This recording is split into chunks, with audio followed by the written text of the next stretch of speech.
क्या लगा मैं संगीत सिखाने आई हूँ? बिल्कुल नहीं। मैं तो आपको ये दिखाने आई हूँ कि अगर आपको ये सारे गामा गाना नहीं आता तो यूपीएससी प्रीलिम्स 2026 में आपके पूरे 2 नंबर पानी में बह गए। समझ में आया? देखिए इस क्वेश्चन नंबर 11 को। ठीक है, यूपीएससी ने इस बार मतलब इतिहास के बड़े बड़े राजा महाराजा को छोड़कर, ठीक है, सीधे संगीत की महफिल से एक ऐसा टेक्निकल बाउंसर मतलब फेंका है जिसमें अच्छे अच्छे स्टूडेंट के दिमाग के तार झंझना गए। लोगों को लगता है कि मतलब हम जैसे स्टूडेंट को हमेशा ये लगता है कि आर्ट एंड कल्चर में सिर्फ मंदिर और इमारतें रटना है, पर यूपीएससी ने पूछा कि कोर म्यूजिक थ्योरी। आज की इस वीडियो में मैं आपको एक ऐसी सेकंड की मतलब ऐसी ट्रिक बताऊंगी जिससे नितिन सिंघानिया की सबसे बोरिंग टेबल आपके दिमाग में हमेशा के लिए सेट हो जाएगी। तो चलिए शुरू करते हैं ये क्वेश्चन नंबर 11। मैं पहले आपको बता दूंगी ये थोड़ा सा हार्ड है, बट मैं आपको ऐसा इजी लर्निंग में समझाऊंगी कि आपको अच्छा से समझ में आ जाएगा। ठीक है, तो पहले क्वेश्चन देख लेते हैं कि क्वेश्चन क्या पूछा गया है। क्वेश्चन नंबर 11 पूछा गया है कि which one of the following Carnatic music ragas is similar to raga Bilawal in Hindustani music. ठीक है, तो option number 1 Nata Bhairavi, option number B Kamavardhani, option number C Hanumatodi, option number D Dheera Shankarabharanam. ठीक है, तो option number D set D prelims का सेट डी था, तो ये ऑप्शन नंबर डी राइट है, but option number A B C गलत है। तो ये राइट क्यों है और ये गलत क्यों है ये देख लेते हैं, क्योंकि आगे एग्जाम में तुमसे कुछ भी पूछ सकता है, ऑप्शन से भी उठा के पूछ सकता है। ठीक है, उसके बाद मैप भी देख लेंगे। पहले ये समझ लो कि ये ऑप्शन नंबर डी क्यों है और ये सवाल क्या कह रहा है। ठीक है, तो सवाल हमसे पूछ रहा है कि नॉर्थ इंडिया के रागा बिलावल, ठीक है, के बराबर साउथ इंडिया का कौन सा राग है। ठीक है, तो आप टेंशन मत लो, इसको एकदम आसान करते हैं।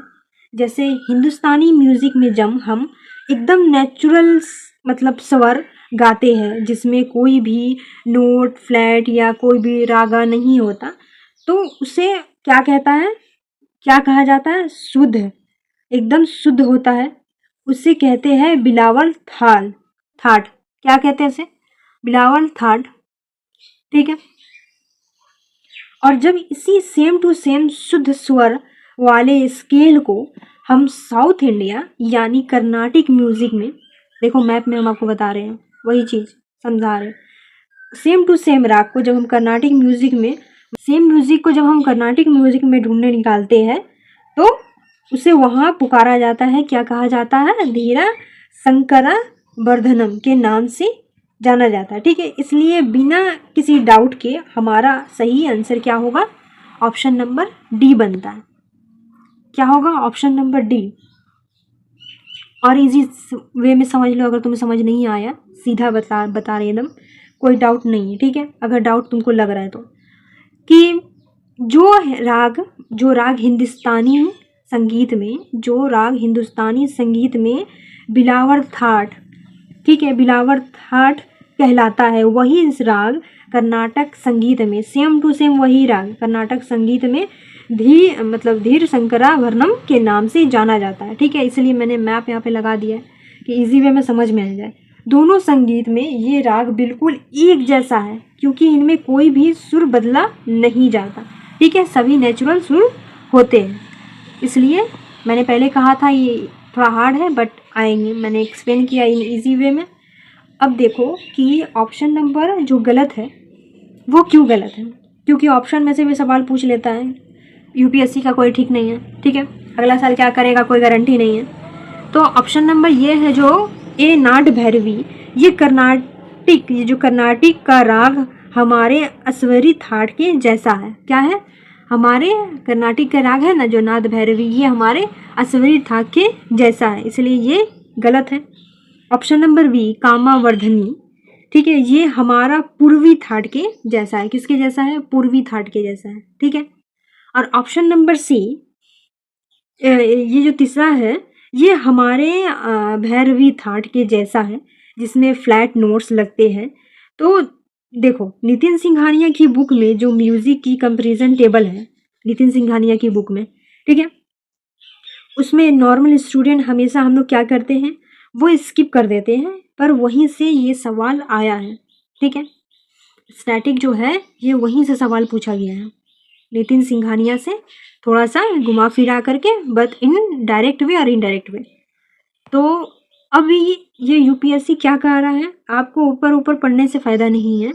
ठीक है, आपको डीप वे में पढ़ना है एंड सारी चीज़ पढ़ना है, और उसको मतलब दिमाग में रखना है कि क्या कौन क्या कह रहा है और क्या नहीं है। ठीक है, अब ये देख लो कि क्या ये करंट अफेयर में था, क्या ये करंट अफेयर में था। मैंने यहाँ पे ये लगा दिया है, आपको दिक्कत नहीं होना चाहिए, क्योंकि बहुत से लोग बोलेंगे नहीं आपने सही बताया है कि नहीं बताया है। सो मैंने हमेशा आपको एग्जाम्पल दे दिया है। देखो, मैंने ये आपको, ये द हिंदू में पूछा गया था। ठीक है, अब देखो, तो हमारा ये सोचना बेकार हो जाएगा कि अचानक यूपीएससी ने संगीत से क्यों सवाल किया है, क्योंकि ये ध्यान से देखिए कि ये दिसंबर जनवरी जो है ना 24 और 25 के करंट अफेयर में चेन्नई म्यूज़िक फेस्टिवल के बड़े बड़े संगीतकारों ने ये स्ट्रक्चरल यूनिटी पर बड़े लेक्चर दिए थे। ठीक है, जो किसमें है, द हिंदू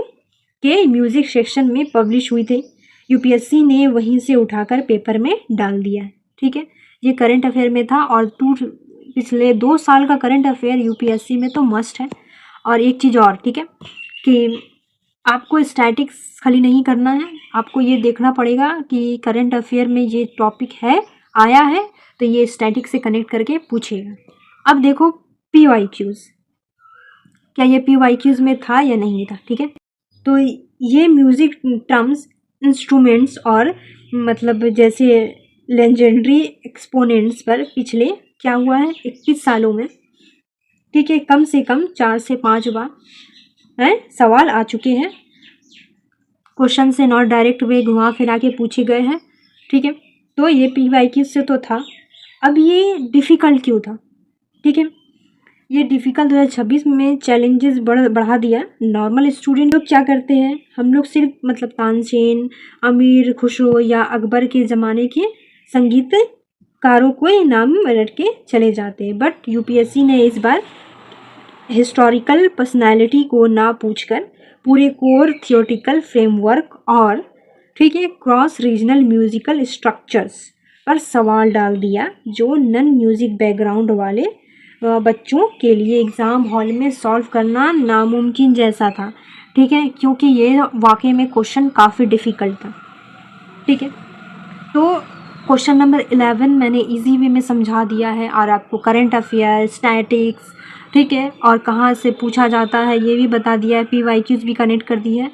इवन आपके साथ मैंने क्या किया है, चार्ट भी इसका अच्छे से बता दिया है कि दिमाग में घुस जाए। तो अब देखते हैं क्वेश्चन नंबर 12। बट एक चीज़ बोलना चाहूँगी कि इससे पहले मैंने पार्ट 1 और पार्ट 2 एकदम सेम वे में, एकदम आसान में, एकदम ईजी वे में ये कैसे आया था, क्यों आया था, क्यों पूछा गया था, और क्या ये डिफ़िकल्ट क्वेश्चन वो था कि नहीं था, ठीक है, उसका करंट अफेयर से क्या कनेक्शन था, PYQ से क्या कनेक्शन था, स्टैटिक कहाँ से आया था, सब मैंने पार्ट 1 और पार्ट 2 में अपलोड कर दिया है अपने YouTube channel make me IAS। तो अगर आपने वो वीडियो नहीं देखा है तो प्लीज़ जाकर देखें, क्योंकि ये जो 2027 एग्ज़ाम के लिए बहुत ही ज़्यादा आपके लिए आसान हो जाएगा। क्योंकि देखो यूपीएससी अनप्रिडिक्टेबल है, ये सभी को पता है, कौन क्या कब पूछ ले ये कोई ठिकाना नहीं है, बट किस वे में पूछता है, क्यों पूछता है, ये हम एक स्ट्रक्चर बता सकते हैं। ठीक है, तो हमने ये बता दिया है, और आपके लिए बहुत ही ज़्यादा इम्पॉर्टेंट है।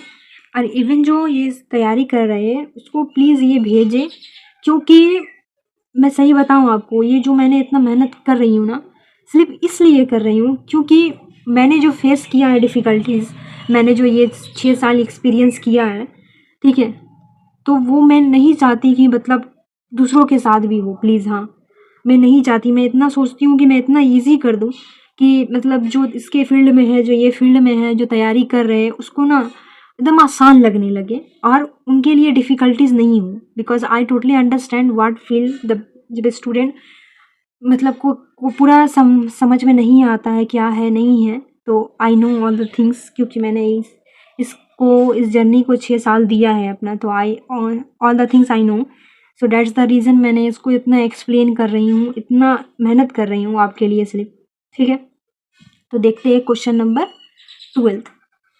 ये कहाँ से आया था, मैंने देखो मैप भी मैं आपके साथ शेयर कर दे रही हूँ। ठीक है, तो ऐसा स्टूडेंट ना बोले कि लाइक ये ऐसे ऊपर ऊपर से पढ़ा के निकल गई, कुछ समझ में नहीं आया। प्लीज़ अगर आपको कुछ समझ में नहीं आया, अगर थोड़ा डिफ़िकल्टीज लग रहा है, अगर मेरा बात समझ में नहीं आ रहा, तो आप मुझसे कमेंट में पूछ सकते हैं कि डेटा आयर ईजी वे में आप समझा सकते हैं, या और कुछ अलग आप बातें बता दीजिए, या कुछ ऐसा छूट गया तो data I am also student, I am not a teacher, so आप मुझे एक्सप्लेन कर सकते हैं। ठीक है, तो क्वेश्चन नंबर 12 शुरू करते हैं।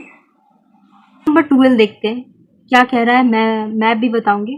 पहले 12 देख लेते हैं क्या कह रहा। The artificially fixed rupee sterling exchange rate prescribed by the Hilton Young Commission 1926 was adopted by the British government for which one of the following reasons।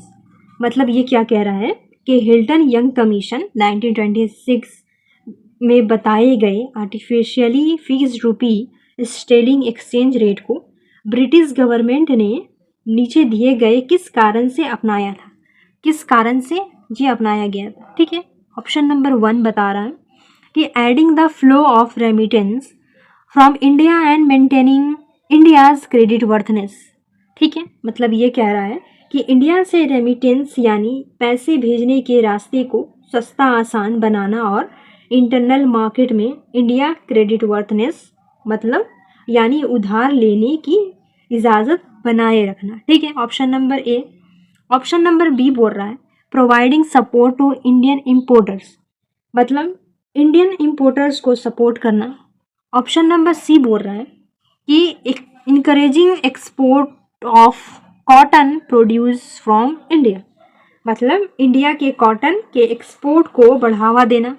Option number D है कि preventing depreciation of the rupee in terms of gold, मतलब कि gold के मुकाबले रुपये की कीमत को गिरने से बचाना।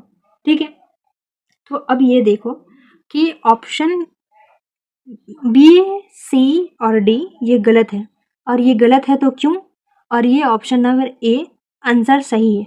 आंसर सही है तो क्यों, और ये क्वेश्चन क्यों पूछा गया, और इसका पूरा डिटेल में आज हम इसका पोस्टमार्टम कर लेते हैं।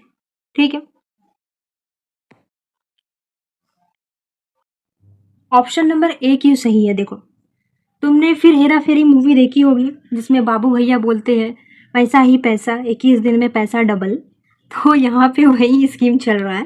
ठीक है, आसान भाषा में तुमको समझाते हैं ये ऑप्शन सही क्यों है। देखो, हिल्टन यंग कमीशन के कहने पर ब्रिटिशर्स ने रुपी स्टर्लिंग का एक्सचेंज रेट आर्टिफिशियली ऊंचा यानी कि फिक्स किया। ठीक है, हमारे देश वाले चिल्ला रहे थे कि भाई रेट कम रखो, पर अंग्रेज बोले नहीं, हम क्या, हम तो ऊंचा ही रखेंगे। अब इसके पीछे का दिमाग समझो क्यों। ठीक है, अगर रुपी महंगा हो जाए तो लंदन पैसा भेजने में कम रुपी लगेगा। ठीक है, और अंग्रेज को हर साल इंडिया से लूट कर लंदन पैसे भेजना होता था। ठीक है, जिस इसे क्या कहा गया है पता है, स्टैंडर्ड बुक में इज्जत देते हुए ये वर्ड को कहा गया है होम चार्जेस। ठीक है, यानी उनके गोरे अफसरों की मोटी मोटी पेंशन्स और मिलिट्री का खर्चा, तो अपना रेमिटेंस सस्ता करने के लिए और लंदन के मार्केट में अपनी इज्जत यानी क्रेडिट वर्थनेस बचाने के लिए उन्होंने ये झोल किया। ठीक है, इसलिए बिना किसी शक के ऑप्शन नंबर ए सही हो जाता है। But option number another option incorrect क्यों है। ठीक है, देख लेते हैं नंबर बी क्यों गलत है, ये देख लो। क्योंकि इन करेक्ट तो देख लिए पर इनकरेक्ट भी देखना ज़रूरी है, क्योंकि अगला साल एग्ज़ाम में क्या पूछ ले कोई ठिकाना नहीं है। ठीक है, तो ऑप्शन बी कह रहा है कि ऊंची रेट से फॉरेन इंपोर्ट सस्ते ज़रूर हुए, पर इंडियंस इम्पोर्टर्स के भला हो, मतलब इंडियंस लोगों इम्पोर्टर्स का भला हो, ब्रिटिशर्स की प्रायोरिटी ये कभी नहीं थी। वो तो बस एक क्या सेकेंडरी बाय प्रोडक्ट था, ठीक है। इसलिए ये ऑप्शन इनकरेक्ट है। और ऑप्शन नंबर सी इनकरेक्ट क्यों है ये देख लो, इसको भी देख लेते हैं आसान भाषा में। ऑप्शन नंबर सी क्या कह रहा है, रुपी आर्टिफिशियली महंगा होने के कारण इंडिया का रॉ कॉटन और एग्रीकल्चर सामान ग्लोबल मार्केट में बहुत महंगे हो गए। इससे क्या हुआ, एक्सपोर्ट बढ़ना नहीं बल्कि इंडिया प्रोड्यूसर्स को बहुत बड़ा झटका लगा, ठीक है, इसके कारण से। इसलिए ये भी इनकरेक्ट है। और ऑप्शन नंबर डी इनकरेक्ट क्यों है, देखो उनका मेन गोल था कि गोल्ड स्टेबलाइजेशन नहीं बल्कि इंडिया प्रोड्यूसर का नुकसान करके अपना ब्रिटिश रेमिटेंस अकाउंट बैलेंस करना था, ठीक है। इसलिए ये भी ऑप्शन गलत है। तो ये करेक्ट क्यों है और इनकरेक्ट क्यों है ये तो बता दिया। अब ये देखो ये इसका सोर्स क्या था, ये पूछा गया था, ठीक है, economic history of India under the British के और Plassey to partition and after, ठीक है, यहाँ से पूछा गया था इसका सोर्स। और अब देखो इसका स्टैटिक तो मैंने बता दिया कहाँ से पूछा गया था। अब ये करंट में था कि नहीं, देखो इसका मैंने यहाँ पे स्क्रीनशॉट भी लगा दिया है क्योंकि most of the people are not believing, ठीक है, बिलीव नहीं करते, सो मैंने लगा दिया इसमें, यही है सेम चीज़, ठीक है। अब देखो यहाँ पे मैं बता रही हूँ, ये हिल्टन यंग कमीशन रिपोर्ट 2026 में पूरे क्या हुआ है, पूरे 100 साल सेंचुरी एनिवर्सरी पूरे हो चुके हैं। इसलिए द इंडियन एक्सप्रेस और द हिंदू के मतलब करेंसी बैटल्स पर डीप ड्राइव आर्टिकल्स छपे थे, ठीक है। इसलिए ये सवाल इसलिए चमका क्योंकि ये पिछले साल 2024 से लेके 2026 का न्यूज़ बहुत इम्पॉर्टेंट है, देखिए 2 साल का। अब ये PYQs, क्या ये PYQs में था या नहीं था, चलिए ये भी देख लेते हैं क्योंकि PYQs भी देखना बहुत ज़रूरी है। तो ये कॉलोनियल कम्युनिटीज़ और इकोनॉमिक ड्रेन पर पिछले 31 सालों में कम से कम 8 से 10 बार सवाल आ चुके हैं, लेकिन इस बार उन्होंने फैक्चुअल शॉर्टकट छोड़कर डीप स्ट्रक्चरल इकोनॉमिक रीजनिंग पूछी है, ठीक है। अब ये डिफ़िकल्ट क्यों था, ठीक है, मतलब है कि स्टूडेंट हमेशा शॉर्टकट ढूंढते हैं। उन्होंने बस इतना मतलब सोचा होगा कि इतना पढ़ लेते हैं कि हिल्टन कमीशन RBI का बना था, लेकिन जब एग्ज़ाम हॉल में UPSC ने RBI को गायब रख करके डायरेक्ट रेमिटेंस, एक्सचेंज रेट और क्रेडिट वर्थनेस जैसे हेवी वर्ड, ठीक है, फेंके तो अच्छे से अच्छे बच्चों का दिमाग ब्लैंक हो गया, ठीक है। डेट्स द रीज़न ये क्वेश्चन डिफ़िकल्ट था, तो मैंने ये भी बता दिया। अब देखो क्या छूट गया, अब छूट गया है आपको मैप बताना है, क्योंकि मैप बताना भी बहुत ज़रूरी है। सब चीज़ मैंने दिखा दिया, मैप थोड़ा डिफ़ाइन कर देते हैं तो इजी वे में दिमाग में ढुक जाएगा, जो लिख लेगा नहीं, ठीक है। ठीक है, देख लो आसान भाषा में ये मैप क्या कह रहा है और मैंने ये मैप क्यों लगाया है आपके लिए, ठीक है। तो ये मैप कह रहा है कि अंग्रेज़, जो मैंने अभी बताया आपको, अंग्रेज़ चाहते थे कि ब्रिटिशर्स चाहते थे कि रुपए का दाम महंगा रहे ताकि अपना खर्चा जैसे पेंशन्स और मिलिट्री का पैसा आराम से ब्रिटेन भेज सके, ठीक है। और ये क्या है कि भारत के लोग चाहते थे कि रुपए का दाम सस्ता रहे जिससे भारत से सामान बाहर भेजना आसान हो, ठीक है। पर अंग्रेज़ों को इससे घाटे का डर था, ठीक है। अंग्रेज़ तो अपना फ़ायदा ही देखते थे, उनको क्या लेना देना था इंडिया से, ठीक है। तो यही बता रहा है जो मैंने आपको एक्सप्लेन किया। तो क्वेश्चन नंबर 12 हो गया, ठीक है, 11 हो गया, 12 हो गया।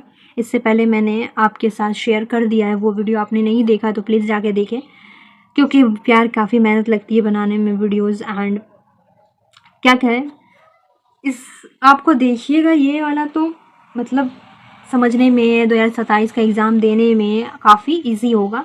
तो डेट्स द रीज़न मैं ये वीडियो काफ़ी मेहनत करके बना रही हूँ।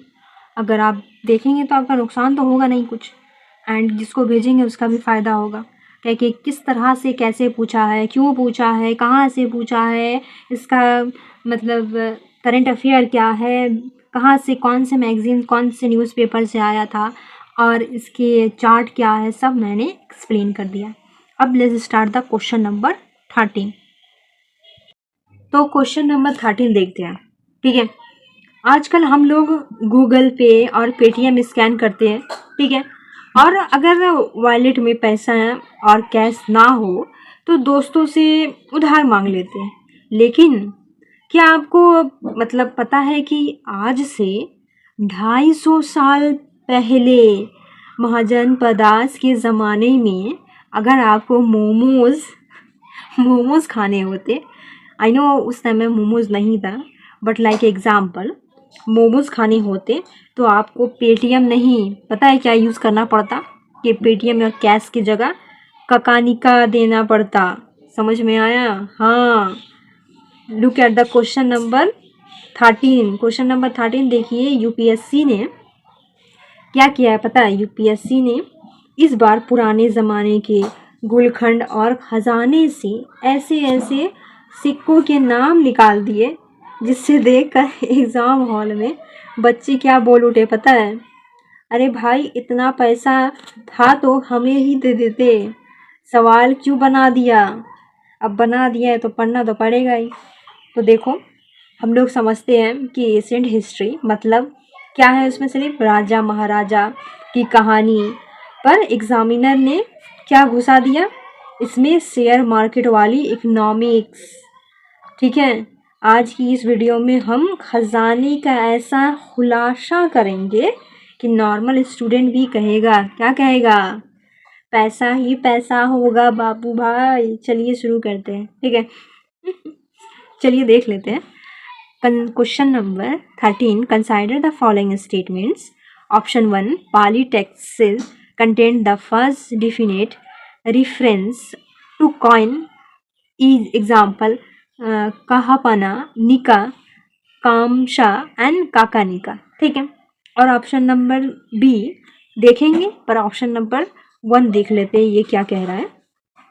ऑप्शन नंबर 1 कह रहा है कि पाली टेक्स्ट्स मतलब बुद्धिस्ट किताबों में पहली बार कॉइन्स का पक्का जिक्र मिलता है, जैसे काकानिका मतलब कहापना, निका, कामशा और काकानिका। ठीक है, और ऑप्शन नंबर बी 2 देखते हैं। The literary evidence from Pali texts is collaborated by archaeological evidence of punch marked coins from many sites, most of them made of silver.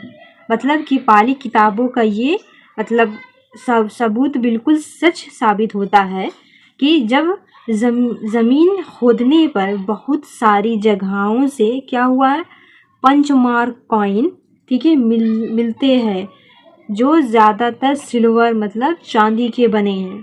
ठीक है, अब आगे देखते हैं ये क्या है। The above statement have been associated with which of the following? Option 1, emergence of urban life मतलब शहरी ज़िंदगी की शुरुआत। ठीक है, और option number 2, transition to money economy मतलब ट्रांजिशन टू मनी इकनॉमी क्या है ये? जैसे बार्टर सिस्टम छोड़कर पैसों वाली इकनॉमी में बदला। तो बोथ द ऑप्शन, चलो ये तो टिक भी लगा हुआ है बट इसको इरेज कर लो और देखो बोथ ऑप्शन सही है। और ये मैंने मैप भी लगा दिया है बट मैप बाद में डिस्कशन करेंगे। पहले ये चेक करेंगे कि भाई जो दोनों ऑप्शन हैं ये सही कैसे हैं। ठीक है, सही है तो क्यों है और कैसे है, क्योंकि एग्ज़ाम में कब क्या कोई पूछ ले इसका कोई गारंटी नहीं। ठीक है, तो पहले स्टेटमेंट को देखो। पाली किताबों में मतलब पहला स्टेटमेंट क्या है कि पाली किताबों में लिखा है कि उस ज़माने में सिक्के चलते थे जिनके बारे में मज़ेदार नाम थे। क्या नाम थे?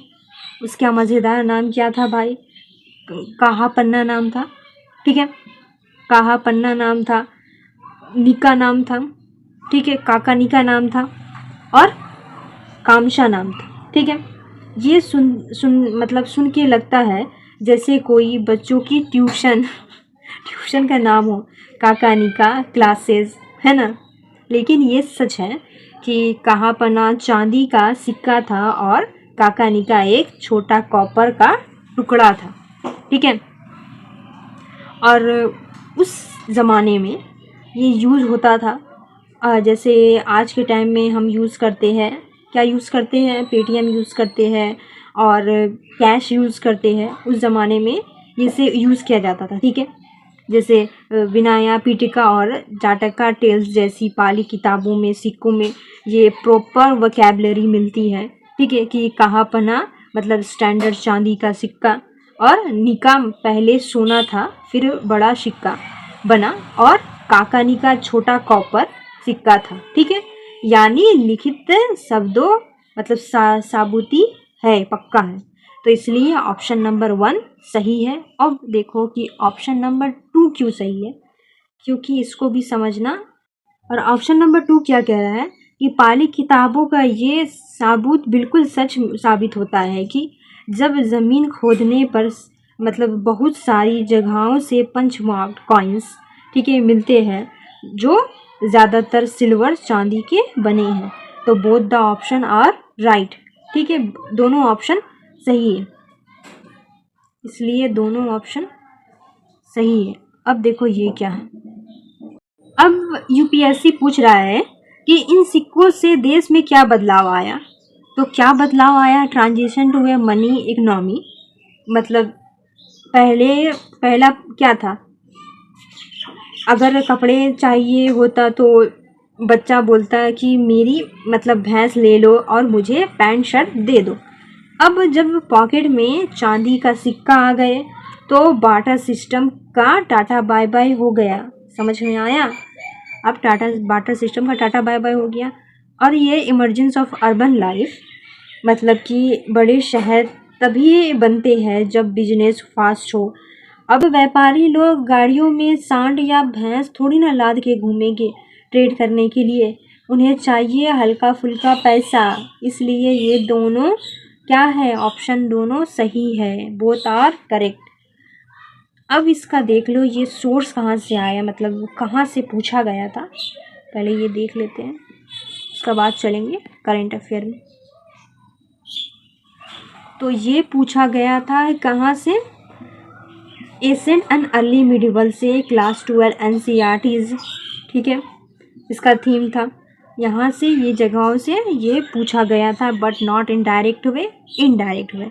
ठीक है, और अब देखते हैं कि क्या ये करंट अफेयर में था, क्योंकि ये देखना बहुत ज़रूरी है।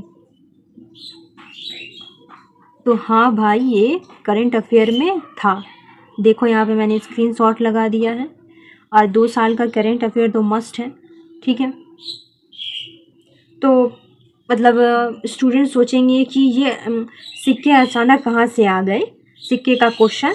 तो ये अचानक नहीं आया है भाई, क्योंकि ये पूछा गया था, न्यूज़ में आया था कि मतलब ACI मतलब आर्कोलॉजिकल सर्वे ऑफ इंडिया ने बिहार और यूपी में मिट्टी खोदी और उन्हें क्या मिला, उन्हें चांदी के सिक्कों का पूरा मतलब फोन मिल गया।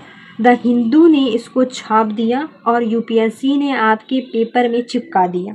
ठीक है, उधर उपिंदर सिंह की हेवी बुक में जो साइड में बॉक्स बना होता है ना, वहाँ से ये डायरेक्ट उठाया गया है, डायरेक्ट एंड इनडायरेक्ट वे। ठीक है, तो इसलिए ये डायरेक्ट क्वेश्चन पॉइंट से नहीं भेजा था। और क्या ये PYQs में था, क्योंकि मोस्ट ऑफ द मतलब स्टूडेंट समझते हैं कि ये PYQs में इतना हार्ड है, शायद ये ना हो। बट पहले 31 सालों में, पिछले 31 सालों में, ठीक है, टॉपिक पर कम से कम 6 बार सवाल आए हैं, लेकिन पहले सिर्फ फैक्चुअल पूछते थे। और अब 2026 में ये उन्होंने आर्कोलॉजिकल को इकोनॉमिक थ्योरी से जोड़ दिया, इसलिए ये क्या था, ये डिफ़िकल्ट था। स्टूडेंट्स को ये डिफ़िकल्ट इसलिए लगा क्योंकि ये पंच मार्क कॉइन सबसे पुराने सिक्के हैं।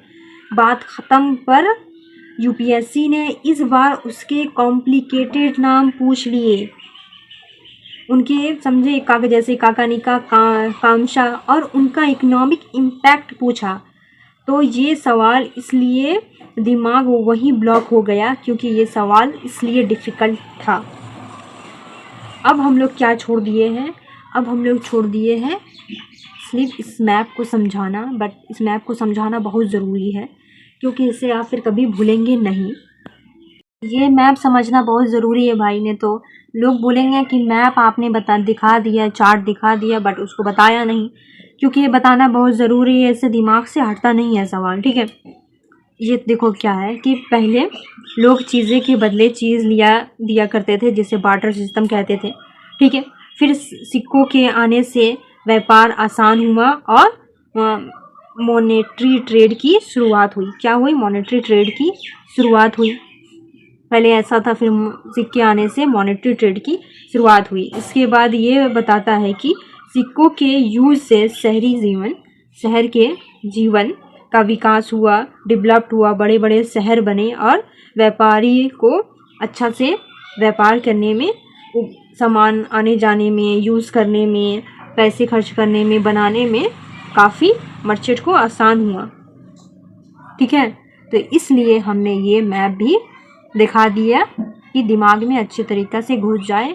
तो हमने आपके साथ क्या क्या शेयर कर रही हूँ, मैंने क्वेश्चन प्रीलिम्स 2026 का सेट डी का, ठीक है, क्वेश्चन नंबर 13, इससे पहले भी क्वेश्चन ये आपके साथ शेयर किया है पार्ट वाइज। देखिए वीडियो लंबा होता है, बट मेरा ये क्या है पता है, क्या आपको ये समझ में आ जाए कि इसमें क्या क्या पूछा जा रहा है।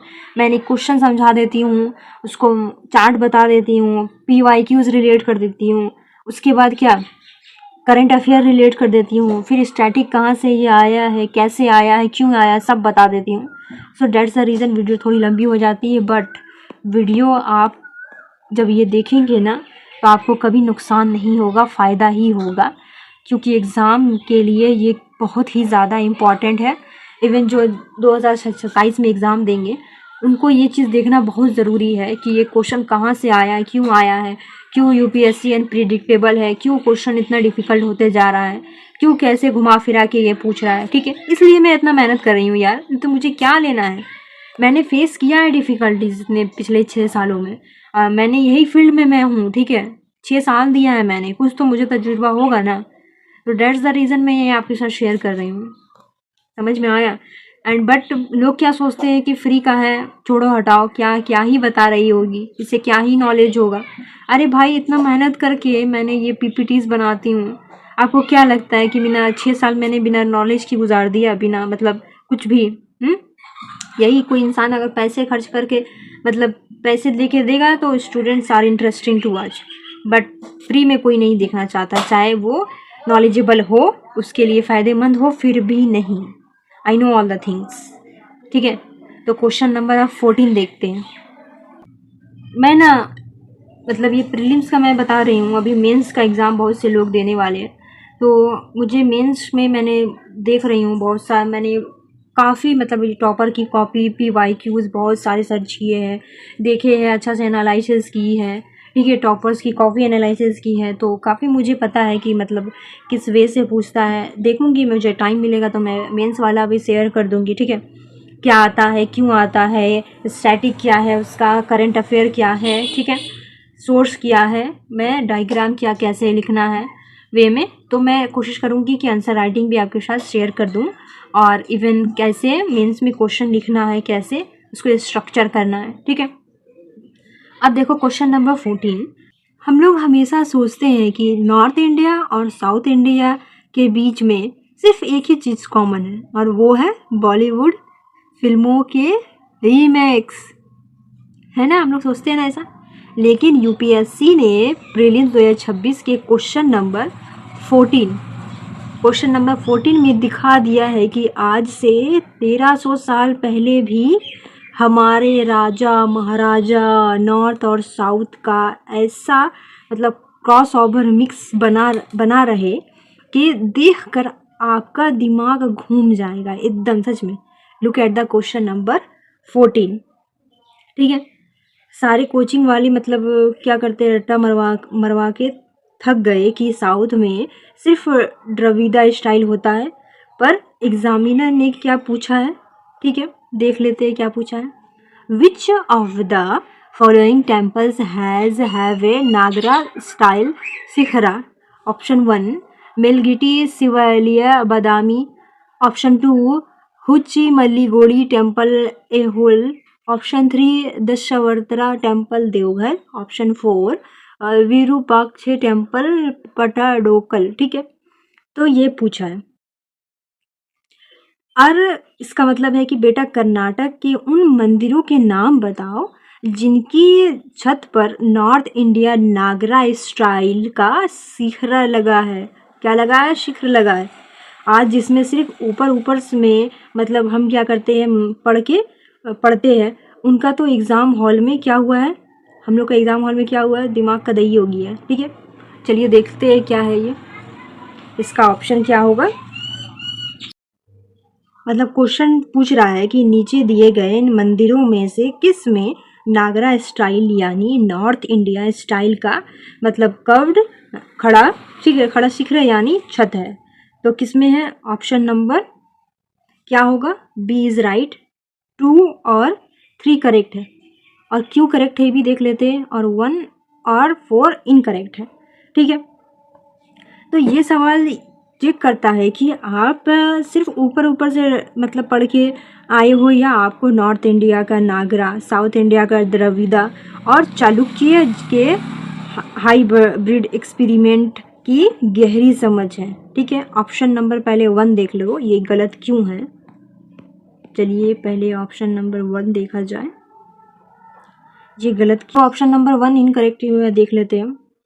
ये मेलेगीठी शिवालय बादामी कर्नाटक का क्लासिक द्रविड़ा आर्किटेक्चर स्टाइल का मतलब एग्जाम्पल है जो अर्ली चालुक्य ने बनवाया था। इसमें एक थर्ड विनामा मतलब साउथ इंडिया स्टाइल की मंजिल दर छत है, और ये ओटागोनल डोम है जिसमें नॉर्थ का कर्विनल मतलब गुंबद दर शिखरा बिल्कुल नहीं है। तो ये क्या होगा? ये इनकरेक्ट होगा इसलिए। और अब देखो ऑप्शन नंबर 2 क्यों करेक्ट है, क्योंकि ये हुच्चीमल्लीगुडी टेम्पल ये चालुक्य का एक एक्सपेरिमेंटल साइट था। एहोल को आर्किटेक्चर की लैबोरेटरी कहा जाता है जहां नॉर्थ और साउथ के ट्रेंड्स आकर मिले। ठीक है, इस मंदिर में एक्सप्लिसिटली और कर्विनल नॉर्दर्न नागरा स्टाइल शिखरा, ठीक है, बना हुआ है, इसलिए ये ऑप्शन एकदम सही है। अब देखो ऑप्शन नंबर 3 इनकरेक्ट क्यों है, क्योंकि ये दशावतारा टेम्पल देवघर के यूपी उत्तर प्रदेश, ठीक है, तो ये गुप्त इरा का सबसे हिट मोन्यूमेंट है। ये नॉर्थ इंडिया में नागरा स्टाइल का पाइनर यानी बाप मंदिर है माना जाता है, जिसमें पहाड़ जैसा ऊंचा टेपरिंग कर्विनल शिखरा है और ये पंचयतना प्लान पर बना है। ठीक है, ये पंचयतना प्लान पर बना है, इसलिए ये करेक्ट है। और ऑप्शन नंबर 4 इनकरेक्ट क्यों है? देखो विरूपाक्ष टेम्पला जिसे पाटागोड़ा द्रविड़ा स्टाइल का पीक है, इसे क्वीन लोका महादेवी ने पलवाज पर विक्रमादित्य 2 की जीत की खुशी में बनवाया था, जो कंचीपुरम के कैलाशनाथ टेम्पल जैसा दिखता है। इसमें मल्टी स्टोर्ड हॉरिजॉन्टल टायर्स विमाना है, ना कि स्मूथ कर्व नॉर्दर्न टावर। ठीक है, तो इसलिए ये इनकरेक्ट है। अब देखो ये चीज़ कि ये क्या स्टैटिक में था या नहीं था, कहाँ से पूछा गया है, तो ये NCERT an introduction to Indian art part 1 Indian art and culture Nitin Singhania जिसका सोर्स है। ठीक है, यहाँ से फिर temple architecture and art source से यहाँ से पूछा गया है। ठीक है, not in direct way but direct way नहीं बट इनडायरेक्ट वे। और ये करेंट अफेयर में भी था, देखो मैंने इसका ये स्क्रीनशॉट भी लगा दिया है द हिंदू का, ये करेंट अफेयर में भी था।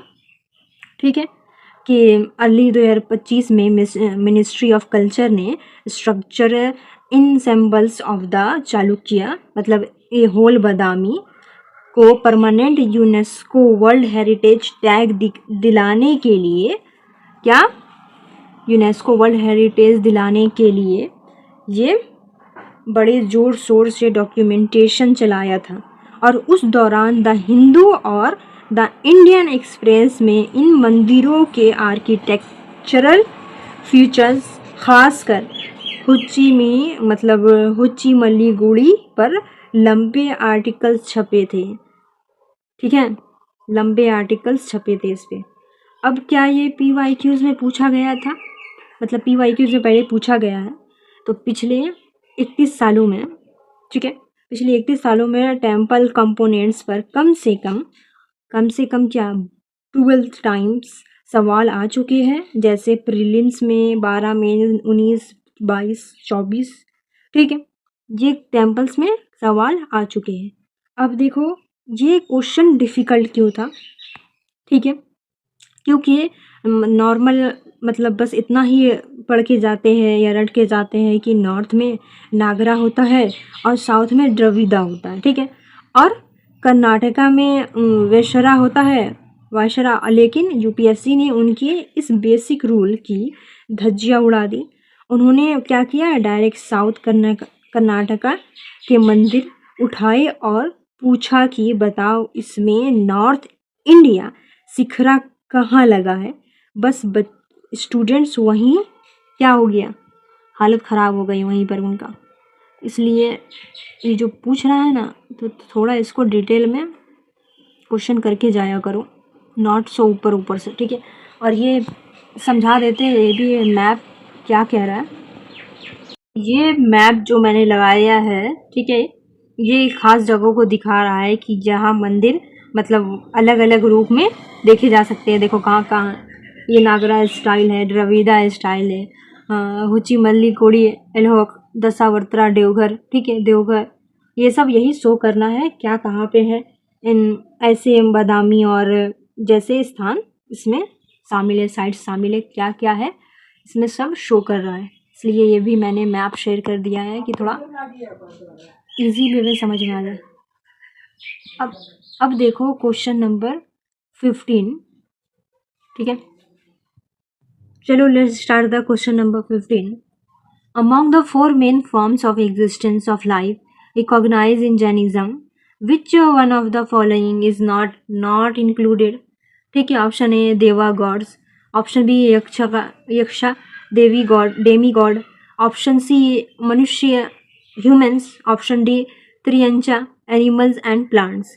तो ऑप्शन बी राइट है और ऑप्शन ए, सी और डी इनकरेक्ट है। तो चलो देख लेते हैं ये इनकरेक्ट क्यों है, ये राइट क्यों है। तो क्वेश्चन पहले क्या कह रहा है ये पहले समझ लो। क्वेश्चन कह रहा है कि जैनिज्म में जीवन के अस्तित्व के 4 मेन रूप यानी 4 गतिज बताई गई है। नीचे दिए गए ऑप्शन में से कौन सा एक चारों में शामिल नहीं है, ठीक है, चारों में शामिल नहीं है। तो देख लेते हैं कौन कौन शामिल नहीं है। देखो ये सवाल ना जैन फिलॉसफी के 4 गति मतलब 4 फॉर्म्स ऑफ एग्जिस्टेंस, ठीक है, पे है। ये कोर कंसेप्ट पर पूछा गया है। जैन धर्म के मुताबिक जब तक आत्मा को मोक्ष नहीं मिलता वो अपने कर्म के हिसाब से इन्हीं 4 अलग अलग दुनियाएं में भटकती रहती है, ठीक है। तो ऑप्शन नंबर ए देख लो, देवागति, ये देवताओं और स्वर्ग के जीवनों की दुनिया है, ठीक है, इनकरेक्ट है ये। ऑप्शन नंबर बी मोक्ष गति, ये इंसानों की दुनिया है जो सबसे इम्पॉर्टेंट है क्योंकि मोक्ष सिर्फ इसी गारंटी से डायरेक्ट मिल सकता है, ठीक है। तो ये भी ऑप्शन के हिसाब से गलत है। और ऑप्शन 3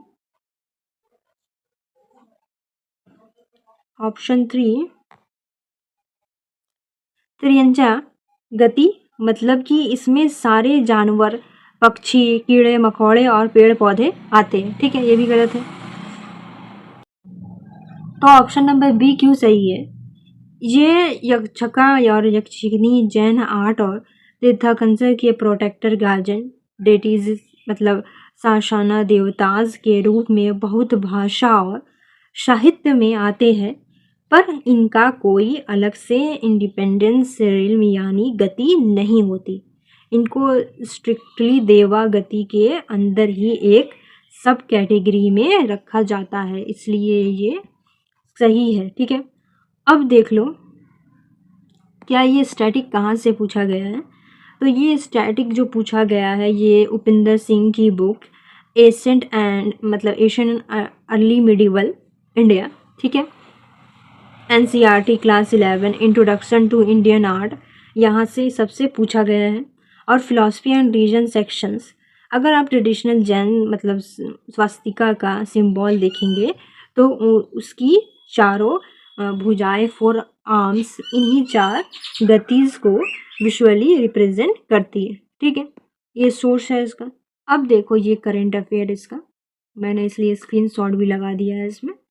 तो ये मतलब 2024 में के दौरान नेशनल कंजर्वेशन सिंपोजियम चल रहा था, जहां एशियन फ्लोक डेटीज पर मतलब चर्चा हुई कि द हिंदू में एक बड़ा ऐसे छपा था जिसमें, ठीक है, जिसमें क्या था दिया हुआ था कि कैसे यक्षकांस को शुरुआती सदियों में जैन कॉस्मोलॉजी के अंदर एब्जॉर्ब किया गया था। तो ये न्यूज़ में बनी हुई थी, ठीक है, इसलिए मैंने यहाँ डिटेल भी बता दिया है और ये स्क्रीनशॉट भी लगा दिया है। अब देखो ये PYQs में था कि नहीं। तो ये जैनिज़्म और बुद्धिज़्म, ठीक है, ये जैनिज़्म और बुद्धिज़्म के स्ट्रक्चर फ्रेमवर्क पर पिछले 31 सालों में कम से कम 14 to 16 टाइम सवाल आ चुके हैं।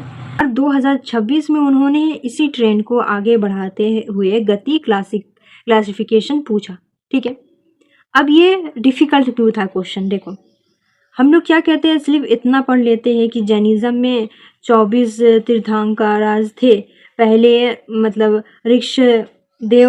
ऋक्षादेव थे और आखिरी में महावीरा, और जब UPSC उन्हें डायरेक्ट स्वास्तिका के पीछे चिपकी हुई डीप फिलॉसफी, ठीक है, गति पर ले गया और त्रियंचा जैसे संस्कृत प्राकृतिक के टर्म्स पूछे तो बिना डीप नॉलेज वाले बच्चे ने दिमाग ही में हिल गया। ठीक है, क्योंकि ऊपर से पढ़ना पड़ गया भारी, एंड ये वाकई में डिफ़िकल्ट था क्योंकि इनडायरेक्ट वे में पूछा गया था।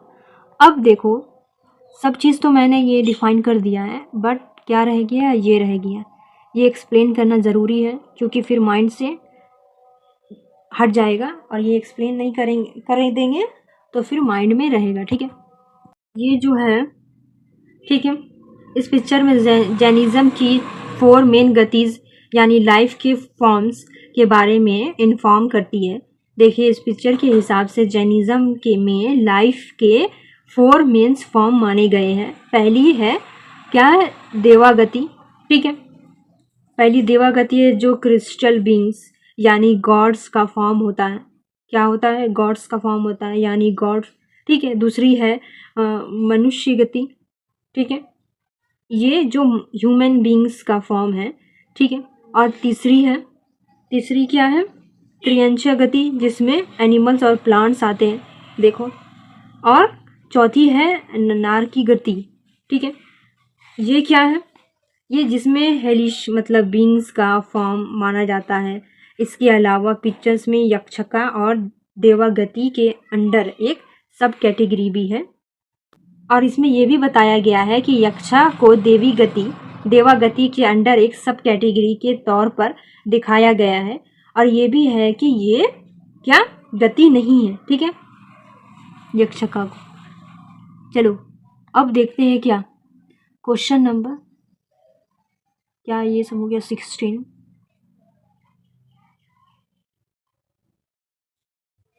तो क्वेश्चन नंबर 16 देखते हैं। द हलिशालियाज painting in the Bagh cave represent, option A joyous folk dance, option B Buddha in a meditative pose, option C the depiction of Shiva and Parvati on Kailash, option D samudra manthanam churning of the ocean. तो option A is right. तो option A right क्यों है और all another options incorrect क्यों हैं, देख लेते हैं। और क्वेश्चन क्या बोल रहा है ये भी देख लेते हैं। क्वेश्चन बोल रहा है कि बाघ केव के अंदर जो हलिशाल्या पेंटिंग बनी है वो किस चीज़ को दर्शाती है, ठीक है, वो किस चीज़ को दर्शाती है। तो देख लेते हैं किस चीज़ को दर्शाती है। पहले देख लेते हैं ऑप्शन 1 करेक्ट क्यों है।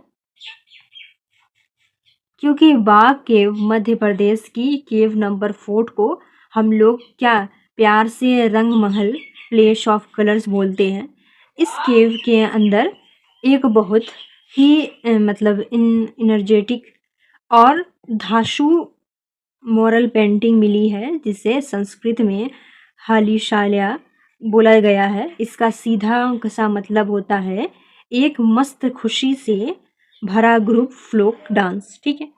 पेंटिंग में दिखाता है कि फीमेल डांसर्स के एक मतलब म्यूजिकल कंडक्टर्स के चारों तरफ हाथ से हाथ डालकर घूम रही है। देख लो पेंटिंग, है ना, देखो इसलिए मैंने मैप शो कर दिया है क्या अच्छा से समझ में आए। और वुडन स्टिक्स को लेकर ताल मिला रही है। ये बिल्कुल हमारे आजकल की गरबा या डांडिया जैसा सेम टू सेम है ये वाला, देखो, है ना। और ऑप्शन नंबर बी इनकरेक्ट क्यों है, देखो। बाघ केव आर्किटेक्चरली बुद्धिस्ट मोनेस्ट्रीज, ठीक है, मोनेस्ट्रीज है जो 5th और 6th सेंचुरी, ठीक है, गुप्ता एरा की है। पर ये स्पेसिफिक पेंटिंग रिलीजियस नहीं क्या है बल्कि सेकुलर गैर धार्मिक है। ये आम जनता के एंटरटेनमेंट और राजमहल की जिंदगी को दिखाती है, ना कि मतलब ध्यान मगन बुद्धा को, ठीक है, इसलिए ये इनकरेक्ट है। अब देखो ऑप्शन नंबर सी और डी इनकरेक्ट क्यों है। क्योंकि ये शिव पार्वती और समुद्र मंथन जैसे हिंदू माइथोलॉजी थीम्स इलोरा या एलिफेंट जैसी गुफाओं में मिलते हैं। बुद्धिस्ट केव, ठीक है, बाघ केव के मतलब टेम्परा पेंटिंग में नहीं, इसलिए ये इनकरेक्ट है। ये दोनों इनकरेक्ट है। अब देखो ये इसका स्टैटिक कहाँ से ये पूछा गया था, पहले स्टैटिक देख लो अच्छे से। तो ये पूछा गया था NCERT क्लास 11 की, ठीक है, इंट्रोडक्शंस टू इंडियन आर्ट, ठीक है, Nitin Singhania book, chapter 5 later mural traditions. यहाँ से इसका ये स्टैटिक रहा है, स्टैटिक पूछा गया है स्टैटिक से। अब ये करंट अफेयर से कनेक्ट कैसे था और करंट अफेयर से कैसे कनेक्ट करके ये पूछा है, देखो इंडियन एक्सप्रेस में ये था, न्यूज़ बनी हुई थी। तो देखो मैं क्लियर कर दे रही हूँ। ये आर्कोलॉजिकल सर्वे ऑफ इंडिया में विद्या रेंज में ख़राब हो रही बाघ पेंटिंग को डिजिटली प्रिजर्व और रिस्टोर करने का एक बड़ा प्रोजेक्ट शुरू किया था। इसी दौरान इंडियन एक्सप्रेस और द हिंदू में मतलब सर्कुलर देने सीक्वेंस ये आर्टिकल छपे थे, ठीक है, इसलिए ये स्टैटिक और करंट अफेयर से कनेक्ट करके पूछ लिया गया है। और अब ये देखिए कि ये क्या PYQs में था, ठीक है। तो पिछले 31 सालों में गुफाओं और पेंटिंग पर कम से कम 8 से 10, ठीक है, सवाल आ चुके हैं, जैसे अजंता और भीमबेटका, ठीक है, आ चुके हैं जैसे अजंता भीमबेटका पर इस बार उन्होंने पेंटिंग के अंदर का माइक्रो लेवल डिटेल, ठीक है, पूछ लिया है। अब ये डिफ़िकल्ट क्यों था, क्योंकि हम स्टूडेंट्स क्या करते हैं ऊपर ऊपर से मतलब पढ़ के जाते हैं, जैसे बाघ के मध्य प्रदेश में है और ये बुद्धिज़्म से जुड़ी है, लेकिन UPSC ने उनके दिमाग को मतलब खोल दिया है। देखो उन्होंने धर्म को छोड़कर पेंटिंग के अंदर चल रहे डांड या डांस का प्रॉपर संस्कृत नाम उठाकर दे दिया, ठीक है, हलिशाल्या दे दिया है। अब जिन्होंने मतलब शॉर्टकट नोट जो बनाते हैं ऊपर ऊपर से पढ़ते हैं उसके लिए ये क्वेश्चन डिफ़िकल्ट था और काफ़ी मतलब डिफ़िकल्ट तो था वाकई में। और ये पेंटिंग मैंने तो समझा दी है, ठीक है। ए जॉय फोल्क डांस, ठीक है। Buddha in a meditation pose, Shiva Parvati, समुद्री नृत्यम, ये सब मैंने इसको मैप भी आपके साथ अच्छा से बता दिया है। मैप इसीलिए मतलब दे देते हैं ना कि समझने में थोड़ा इजी वे हो, ठीक है। अब क्वेश्चन नंबर 17 ये भी पढ़ लेते हैं, ये क्या है। ये क्या है question number 17, consider the following statement relating to the use of the place value system in India. Option 1, the earliest epigraphic use of the place value system in India is found in the Mankani plates from Gujarat, ठीक है, AD 595 to 596. अब option 2, in the 9th century place value become general in inscriptions all over India. Option 3, the place value have been found in Sanskrit inscriptions in Southeast Asia as early as the 7th century. ठीक है, तो ये क्या कह रहा है पहले देख लेते हैं। ऑप्शन नंबर 1 क्वेश्चन क्या है पहले देखो। ये इंडिया में प्लेस वैल्यू सिस्टम, ठीक, के यूज से जुड़े नीचे दिए गए स्टेटमेंट पर क्या बताया गया है। तो ऑप्शन 1 है कि इंडिया में प्लेस वैल्यू सिस्टम का सबसे पहला ग्राफिक, ठीक है, ग्राफिक मतलब इंस्क्रिप्शंस साबुत गुजरात की मनकनी प्लेट्स में मिला था, यह है पूछ रहा है, ठीक है। और ऑप्शन बी है कि 9th सेंचुरी तक आते आते पूरे इंडिया के इंस्क्रिप्शंस में प्लेस वैल्यू का यूज़ एकदम आम मतलब जनरल हो गया था।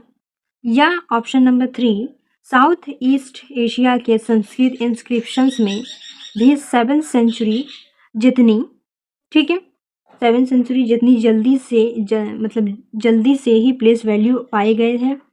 तो कौन कौन से आंसर सही है। Option number D, all are correct. And all are correct क्यों है देख लेते हैं। तो देखते हैं ऑल ऑप्शन सही क्यों है, ठीक है। पहला देख लेंगे ये ऑप्शन 1 क्यों करेक्ट है, ठीक है। तो पहला एपिग्राफ यूज गुजरात के मनकनी प्लेट्स में मिलता है। अब नॉर्मल स्टूडेंट जो है ना वो क्या पूछेंगे कि लगता है ना मनकनी ये तो किसी रेस्टोरेंट का नाम लग रहा है जहाँ दाल मखनी मिलती है, ठीक है। लेकिन ये बिल्कुल सच है। कंसेप्ट भले ही आर्यभट्टा ने दिया हो, पर सबसे पहले पत्ते पर लिखने का काम गुजरात मनकनी कॉपर प्लेट्स में हुआ था, ठीक है। तो ये ऑप्शन सही है। अब देखो ऑप्शन नंबर 2, ये 9th सेंचुरी तक ये पूरे इंडिया में आम हो गया था।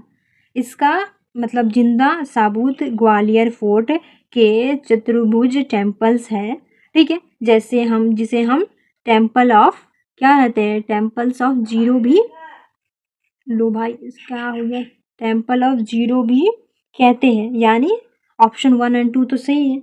अब देखो कि ऑप्शन नंबर 3 क्यों सही है। ये थोड़ा सा घुमाने वाला ये थोड़ा सा ऑप्शन है कि क्या है। देखो ये बोल रहा है कि साउथ ईस्ट एशिया का संस्कृत इंस्क्रिप्शंस में ये 7th सेंचुरी में ही मिल गया था। क्या 7th सेंचुरी में ही मिल गया था। अब स्टूडेंट सोचेगा कि अरे यार जब इंडिया में 9th सेंचुरी में जनरल हुआ तो कंबोडिया और सुमात्रा वाले हमसे पहले कैसे यूज़ कर रहे थे। ये तो पक्का गलत होगा। तो वहीं पर आप ट्रैप हो गए।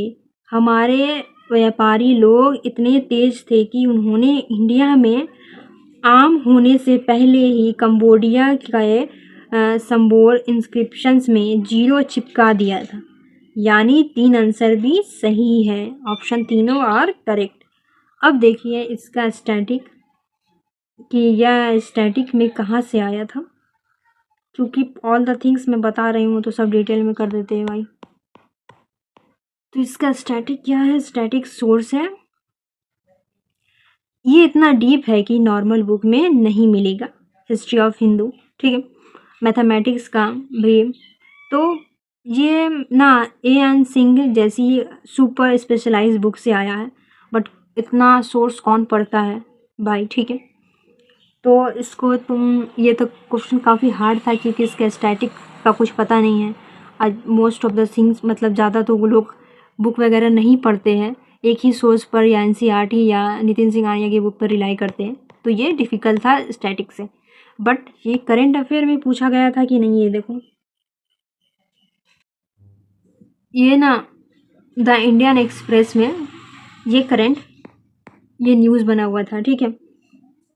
दिसंबर मतलब 25 से 26 दिसंबर से जनवरी के बीच ग्लोबल मैरीटाइम ट्रेड्स और कलिंगा गुजरात का कामेर और श्रीविजया एम्पायर्स के, ठीक है, 7 रिश्तों पर रिसर्च चल रही थी, इसलिए ये द हिंदू और इंडियन एक्सप्रेस आर्टिकल में मतलब छपा था 7th century South East Asia के, ठीक है।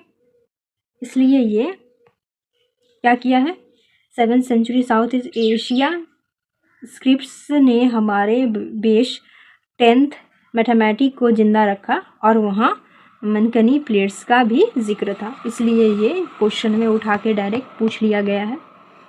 अब ये देखो, क्या ये मतलब PYQs में ये पहले पूछा गया है? तो पिछले 21 सालों में ये पहली बार है जब यूपीएससी ने मैथ और साइंस की इंस्क्रिप्शनल हिस्ट्री पर इतना गहरा सवाल पूछा है। तो ये इसलिए काफ़ी डिफ़िकल्ट था क्योंकि इसका स्टैटिक में भी कोई सोर्स नहीं है और इसका PYQs में भी कुछ मिलता नहीं है, इसलिए ये क्वेश्चन काफ़ी डिफ़िकल्ट था, ठीक है। अब देखो क्वेश्चन नंबर 18 से पहले हम मैप थोड़ा समझ लेते हैं। मैप नहीं देखे थे, बट मैप देखना ज़रूरी है कि मैप क्या कह रहा है। तो ये मैप भी समझ लेते हैं, ये मैप मैंने क्यों दिया है। ये मैप इंडिया के डेसिमल प्लेस वैल्यू सिस्टम के स्प्रेड को दिखाता है। ये बताता है कि कैसे सिस्टम इंडिया से शुरू होकर ठीक है साउथ ईस्ट एशिया के कंट्री में फैला। मैप के अकॉर्डिंग 6th सेंचुरी में गुजरात में इस सिस्टम का अर्लीस्ट एपिग्राफ यूज मतलब दिखने को मिलता है और फिर 7th सेंचुरी में साउथ ईस्ट एशिया पहुंचा और 9th सेंचुरी तक ये पूरे इंडिया में कॉमन यूज़ होने लगा, ठीक है। इसलिए ये मैप मैंने शो कर दिया है कि आपको अच्छे से समझ में आ जाए और मैंने हर एक चीज़ अच्छा से डिटेल में बता रहे हैं। तो यार प्लीज़, अगर आप ही लोग के लिए मैंने ये इतना डिफ़िकल्टीज़ कर रही हूँ क्योंकि काफ़ी इसको मेहनत लग रहा है बनाने में, पता है। स्टैटिक देखना, फिर करंट अफेयर देखना, फिर बनाना, फिर PPTs बनाना, फिर रिकॉर्ड करना, फिर एंड ये मैंने डिफ़िकल्टीज़ फेस की है एग्ज़ाम में।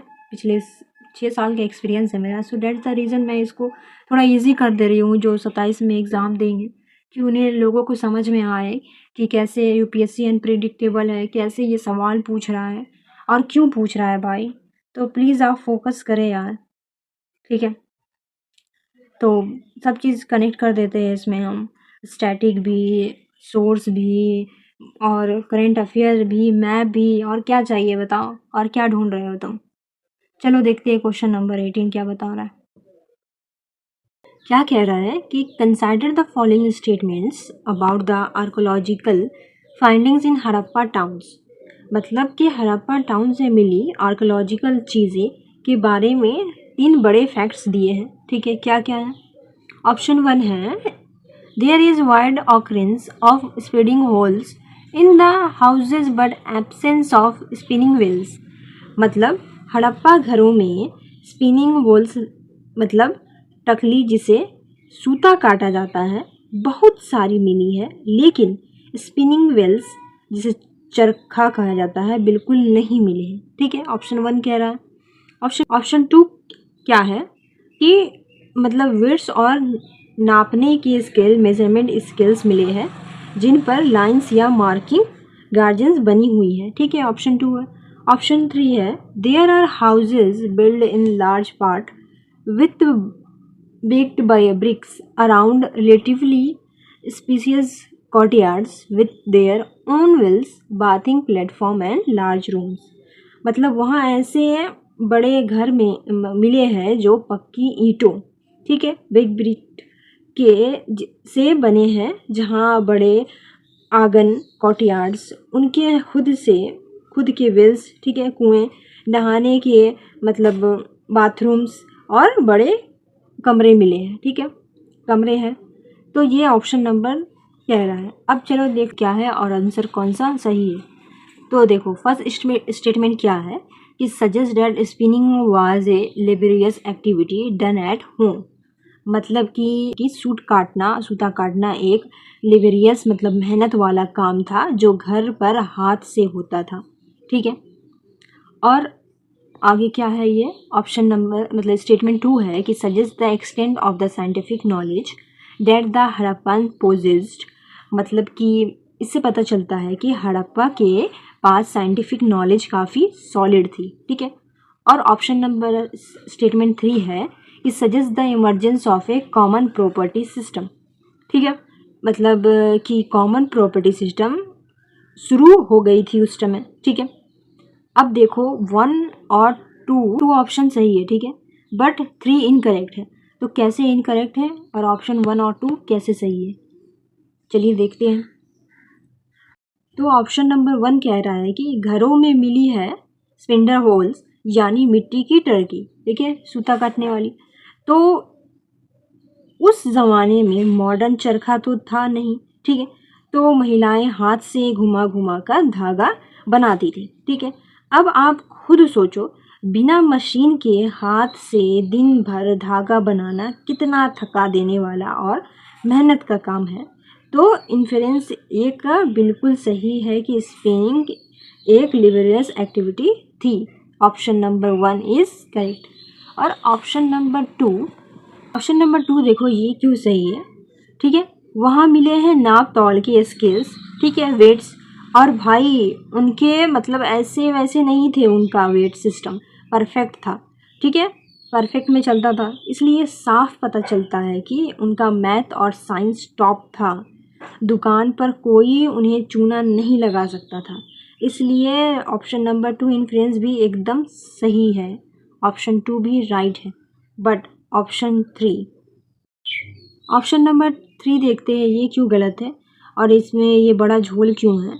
क्योंकि ये ऑप्शन नंबर बता रहा है कि यहाँ सब मतलब बड़े घर, पक्की हुई ईंटें और बड़े आंगन देखकर लगता है कि वहाँ कॉमन प्रॉपर्टी सिस्टम यानी सब कुछ एकदम मैनेज था। बट एनसीईआरटी क्या है, एनसीईआरटी में लिखा हुआ कि हड़प्पा के हर घर में अपना प्राइवेट कुआं होता था, अपना प्राइवेट बाथरूम होता था। अब तुम ही बताओ, अगर पूरा मोहल्ला एक ही बाथरूम यूज़ करता तब उसे बोलते कॉमन प्रॉपर्टी, ठीक है।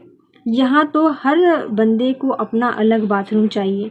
तो क्योंकि उनकी प्राइवेसी पसंद थी उन्हें, तो ये कॉमन प्रॉपर्टी नहीं, प्राइवेट प्रॉपर्टी और प्राइवेसी का मामला है। इसलिए ऑप्शन नंबर क्या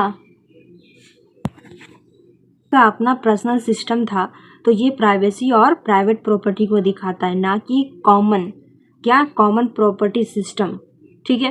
कॉमन प्रॉपर्टी तब होती है जब पूरा मोहल्ला एक ही किचन या कुआं होता, एक ही बाथरूम होता, ठीक है।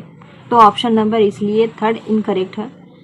अब देखो ये कहाँ से आया है, कौन से सोर्स से पूछा गया है। तो ये एनसीईआरटी, ठीक है, क्लास 12 एनसीईआरटी की class 12 theme in Indian history part 1, ठीक है, जहाँ थीम 1 है ब्रिक्स बीड्स एंड बोन्स, वहाँ डोमेस्टिक आर्किटेक्चर्स और क्राफ्ट प्रोडक्शंस, यहाँ ये सोर्स से पूछा गया है, ठीक है। अब देखो क्या ये करंट अफेयर में था, जो ये न्यूज़ में क्यों आया है। तो जी हाँ, ये करंट अफेयर में था और ये किस में था, इंडियन एक्सप्रेस में, ठीक है। देखो मैंने यहाँ पे आपको डिटेल में बताया है और आपको ये भी शो कर दिया है स्क्रीनशॉट, ठीक है। ये मतलब बीच bronze age engineering part international seminars हुए थे जहाँ पे द हिंदू और इंडियन एक्सप्रेस के आर्टिकल आए थे, कैसे उनका वेट सिस्टम एक सेंट्रल अथॉरिटी को दिखाता है, ना कि किसी कॉमन कम्युनल को, ठीक है। तो ये आर्टिकल छपे थे, इसलिए ये डायरेक्ट वे से मतलब स्टैटिक से और करंट से मिला के पूछ लिया गया है। अब ये देखो इसका PYQs, क्या ये PYQs में था। तो पिछले 31 सालों में हड़प्पा पर क्या 12 टाइम्स से ज़्यादा बार सवाल आए हैं 2013, 19, 21, 23, ठीक। पर पहले फैक्ट पूछते थे, इस बार उन्होंने लॉजिकल रीजनिंग डालकर बाउंसर मारा है, इसलिए ये क्वेश्चन डिफिकल्ट था, ठीक है, इसलिए ये क्वेश्चन डिफिकल्ट था और स्टूडेंट्स लोग को काफ़ी महंगा पड़ गया यार। अब देखो मैंने सब तो बता दिया है, बट एक चीज़ छूट गया है। क्या छूटा है? वो छूटा है मैप बताना। मैप बताना मतलब थोड़ा डिफाइन करना बहुत ज़रूरी है, नहीं तो स्टूडेंट्स फिर बोलने वाले सब आ जाते हैं, ठीक है। नंबर 1 में स्पिनिंग व्हील्स एंड टेक्सटाइल्स में टेराकोटा, ठीक है, स्पिंडल वोल्स दिखाए गए हैं, जिससे पता चलता है कि घर पर लेबरियस मतलब, ठीक है, मैनुअल स्पिनिंग होती थी और स्पिनिंग व्हील्स का यूज़ नहीं होता था, ठीक है, ये यूज़ होती थी और इसका यूज़ नहीं होता था, तो इसलिए मैंने ये दिखा दिया है। और सेक्शन 2 में ये बता रहा है कि मेथोलॉजी एंड ट्रेड में स्टैंडर्डाइज क्यूबिकल वेट्स और मेजरमेंट स्किल्स विद गार्जियंस है, जो एडवांस साइंटिफिक ठीक स्टैंडर्डाइजेशन और मैथ नॉलेज को दिखाते हैं, तो इसलिए ऑप्शन 2 भी सही था। बट ऑप्शन नंबर 3 क्या है यहाँ पे कि ये अर्बन आर्किटेक्चर एंड प्रॉपर्टी में एक टिपिकल हड़प्पा हाउस, ठीक है, दिखाया गया है, जिसमें मतलब spacious private courtyards, private well, private bathing platform और लार्ज रूम्स है ना, यहाँ पे सब चीज़ लार्ज रूम्स। इसमें कॉमन प्रॉपर्टी सिस्टम क्रॉस है, जबकि प्राइवेट प्रॉपर्टी सिस्टम और सोशल स्ट्रैटिफिकेशन को टिक किया गया है, तो ये क्या है? गलत है, इसलिए, ठीक है, ये प्राइवेट था, नॉट कॉमन प्रॉपर्टी सिस्टम, ठीक है। So that's why option number 3 is incorrect. तो क्वेश्चन नंबर 18 भी हो गया अच्छे से डिफाइन।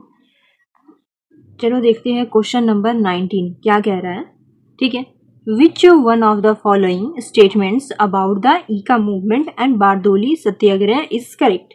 मतलब सवाल दो बड़े किसान आंदोलन के बीच का कंपैरिजन पूछ रहा है कि ईका मूवमेंट और बारदोली सत्याग्रह के बारे में कौन सा स्टेटमेंट सही है, ठीक है। तो option number 1, the Eka movement was throughout supported and organized by the Congress, while Bardoli Satyagraha was initially independent of Congress influence and was only in the last stages supported by the Congress।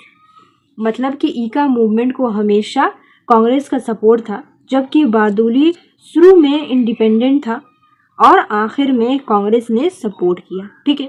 और option number B क्या कह रहा है कि the Eka movement was provided leadership by the taluqdars of Awadh, whereas the Bardoli Satyagraha was a movement of the landless laborers। मतलब ये एक ईका movement को अवध के तालुकदार मतलब बड़े जमींदार ने लीडरशिप दी, जबकि बारदोली लैंडलेस लेबर्स बिना जमीन वाले मजदूर का आंदोलन था, ठीक है। ऑप्शन नंबर 2 कह रहा है। अब देखो ऑप्शन नंबर 3 क्या कह रहा है कि the Bardoli Satyagraha was a campaign against the enhancement of land revenue, while the Eka movement was a protest against excessive extraction of rents. मतलब कि बारदोली सत्याग्रह लैंड रेवेन्यू मतलब सरकारी लगान बढ़ाने के खिलाफ एक कैंपेन था, जबकि ईका मूवमेंट एक एक्सेसिव एक्सट्रैक्शन ऑफ रेंट्स मतलब ज़मींदारों द्वारा बहुत ज़्यादा किराया लगान वसूलने के खिलाफ एक प्रोटेस्ट था, ठीक है। Option number D, the Eka movement was located in the Varanasi and Mirzapur districts of the present day UP, while the Bardoli Satyagraha took place in Saurashtra. ये कह रहा है कि ईका मूवमेंट यूपी के वाराणसी और मिर्ज़ापुर में हुआ था, जबकि बारदोली मतलब सौराष्ट्र में हुआ था, ठीक है। तो अब देखो कौन सा ऑप्शन सही है। ऑप्शन नंबर क्या C is correct. Option number C correct है, ठीक है। ऑप्शन नंबर सी करेक्ट है तो क्यों? और ऑप्शन नंबर ए, बी और डी इनकरेक्ट है। तो क्यों? क्योंकि एग्ज़ाम में कब क्या पूछ ले इसका कोई गारंटी नहीं है, सब कुछ पढ़ना बहुत ज़रूरी है। ठीक है, अच्छा से देख लेते हैं। और हाँ, मैंने अभी जो इससे पहले मैंने जो भी पार्ट 1 और पार्ट 2 आपके साथ शेयर किया है तो उसको भी पढ़ लीजिएगा, क्योंकि ये आपके लिए बहुत ज़्यादा इम्पॉर्टेंट हो जाता है। ठीक है, ऑप्शन नंबर सी करेक्ट क्यों है? देखो, बारदोली सत्याग्रह 1928 के गुजरात, ठीक है, सरकारी कॉलोनियल गवर्नमेंट में बिना सोचे समझे, सरकारी कॉलोनियल गवर्नमेंट ने क्या किया था? बिना सोचे समझे 30%, ठीक है, लैंड रेवेन्यू मतलब लगान बढ़ा दिया था। इसके खिलाफ क्या किए थे? सरदार वल्लभ भाई पटेल ने नेतृत्व में किसानों ने मोर्चा खोला, उनके सपोर्ट से किसानों ने मोर्चा खोला। और ईका मूवमेंट 1921 में अवध यूपी ये सरकारी टैक्स के खिलाफ नहीं बल्कि लोकल जमींदारों और तालुकदारों के खिलाफ था, जो किसानों से तय जुदा रेंट से 50% क्या 50% ज़्यादा रेंट गैर कानूनी ढंग से वसूल रहे थे। इसलिए option number C is correct, but another option भी देखना ज़रूरी है कि वो इनकरेक्ट क्यों है। ठीक है, ऑप्शन नंबर ए इनकरेक्ट क्यों है? क्योंकि ईका मूवमेंट शुरू में नन कॉपरेशन, ठीक है, से निकला, पर बाद में मदारी पाशी के अंडर रेडिशियल हो गए और कांग्रेस से अलग हो गया, जबकि बारदोली को शुरू से ही कांग्रेस का फुल क्या सपोर्ट मिला था, बैकअप था उनका। इसलिए ये ऑप्शन इनकरेक्ट है। ऑप्शन नंबर बी इनकरेक्ट क्यों है? क्योंकि ईका तालुकदास के खिलाफ थे, ठीक है, उन्होंने लीडरशिप नहीं दी थी। बारदोली में जमीन वाले किसान, ठीक है, पाटीदार में थे, ना कि लीडरलेस लेबर्स में। तो ये भी इनकरेक्ट है। और ऑप्शन नंबर डी इनकरेक्ट क्यों है? क्योंकि ईका जो नॉर्दर्न अवध के हरदोई सीतापुर बहराइच में था, वाराणसी में नहीं। इसलिए क्या पता है, बारदोली सूरत डिस्ट्रिक्ट में था, सौराष्ट्र पेनिनसुला में नहीं। तो that's the reason option D भी इनकरेक्ट है। अब ये देखो, क्या ये स्टैटिक कहाँ से आया था, ये कहाँ से पूछा गया था? तो ये पूछा गया था बिपिन चंद्रा के बुक था इंडियन स्ट्रगल से। ठीक है, बिपिन चंद्रा के बुक इंडियन स्ट्रगल से और स्पेक्ट्रम से, ये सोर्स से ये आया था। पीजेंट मूवमेंट इन 1920 से ये इसका सोर्स था। ठीक है, स्टैटिक पूछा गया था। अब ये करंट अफेयर में भी बना हुआ था द हिंदू में, डेट्स द रीज़न ये पूछा गया स्टैटिक और करंट से मिला करके। मैंने यहाँ पे स्क्रीनशॉट लगा दिया है। ठीक है, देखो ये जो है ना, करंट अफेयर में द हिंदू में था, नन कॉपरेशन इरा के ग्रास रूट किसान आंदोलन पर ऐसे छपे थे, जहाँ ईका और बारदोली के डिमांड्स को कंपेयर किया गया था। इसलिए ये यहाँ से उठा के पूछ लिया गया। 2026 में एग्ज़ाम हुआ और 2025 का उठा के पूछ लिया करंट अफेयर। ठीक है, ये पूछा गया है तो देख लेते हैं कि पहले ये पूछा गया है कि नहीं। पिछले 21 सालों में पीजेंट और ट्राइबल मूवमेंट पर 8 से 10 बार सवाल पूछे जा चुके हैं, जिसे इंडिगो पर 2015 में, संथाल पर, ठीक है, इंडिगो पर 15 में, संथाल पर 18 में, है ना, बारदोली पर 22 में भी पूछा गया था और 26 में यूपीएससी ने दोनों को मिक्स करके नया पैटर्न बना दिया। अब ये डिफ़िकल्ट इसलिए था क्योंकि हम सिर्फ ऊपर से पढ़ लेते हैं। ईका यूपी में हुआ, बारदोली गुजरात में हुआ, पर यूपीएससी ने उनकी कोर डिमांड्स को आपस में रिप्लेस कर दिया। सरकारी रेवेन्यू और ज़मींदारी रेंट, जिसने बिपिन चंद्रा या स्पेक्ट्रम ठीक से नहीं पढ़ी, जिसने ये बुक ठीक से नहीं पढ़ी, ऊपर से पढ़े, तो ये क्वेश्चन हार्ड था, बट जो डीपली पढ़ के गया होगा वो उससे वो हो गया होगा। ठीक है, अब देख लो हम लोग ने ये सब कर लिया है। अब क्या समझाने की बारी है? मैप समझाने की बारी, क्योंकि मैप इज़ द मस्ट। ठीक है, चलो तो ये कंपैरिजन चार्ट थोड़ा समझ लेते हैं अच्छा से, क्योंकि इससे दिमाग में छप जाता है। ठीक है, तो ये चार्ट है दो किसान आंदोलन ईका मूवमेंट जो 1921 से 1922 में हुआ था, और बारदोली सत्याग्रह जो 1928 में हुआ था। इनके बीच में कंपैरिजन दिखाता है। ठीक है, जो मतलब जोग्राफिकल लोकेशन की बात करें तो ईका मूवमेंट अवध रीजन यानी यूनाइटेड प्रोविंस में हुआ था, और इसके मेन मतलब केंद्र इनके मेन जगह क्या क्या थे? हरदोली, ठीक है, हरदोली, बचेरी, सीतापुर, वाराणसी और मिर्ज़ापुर।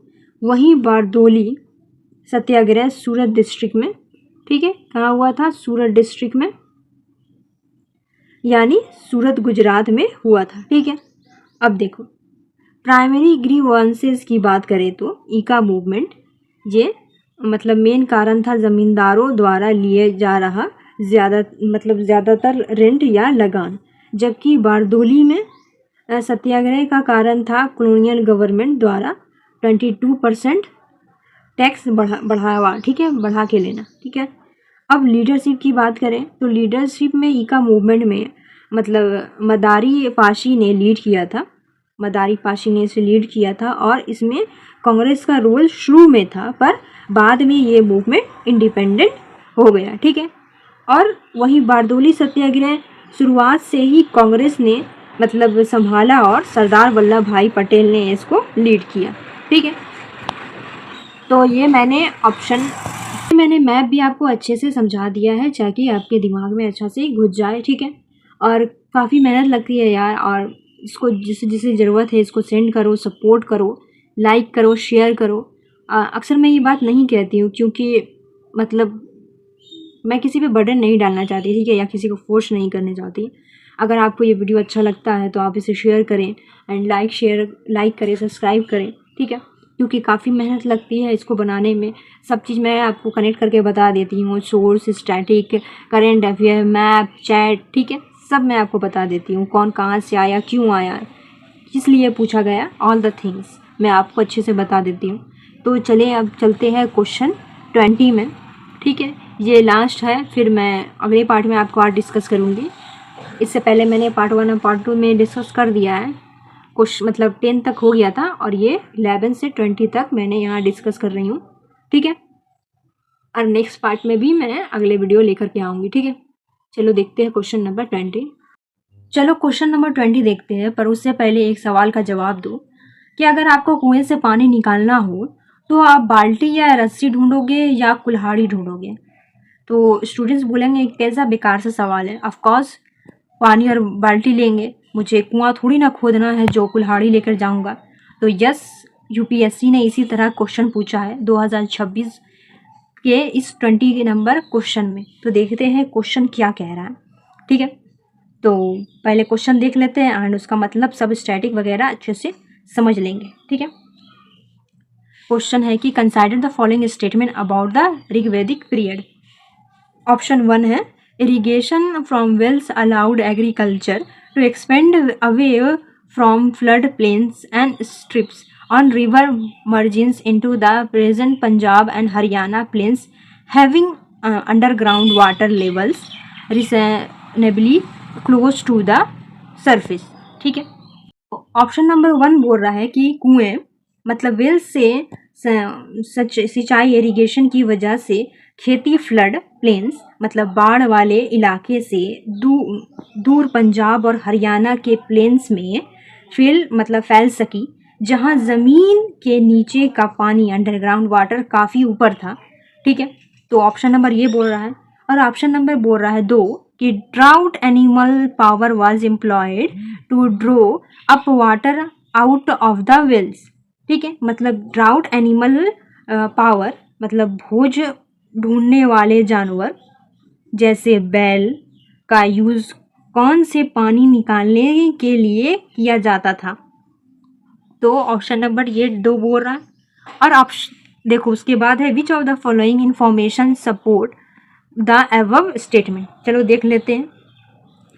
ऑप्शन नंबर 1 है, there is evidence in the Rigveda of the use of ashma chakra stone pulley wheel and ahava strapped wooden pails to draw up water. मतलब ऋग्वेदा में आश्मा चक्र, पत्थर का पुली वेल या ग्रीनी और आहावा मतलब लकड़ी की बाल्टी, ठीक है, का जिक्र है जिससे पानी निकाला जाता है। ठीक है, ऑप्शन नंबर 1 ये है।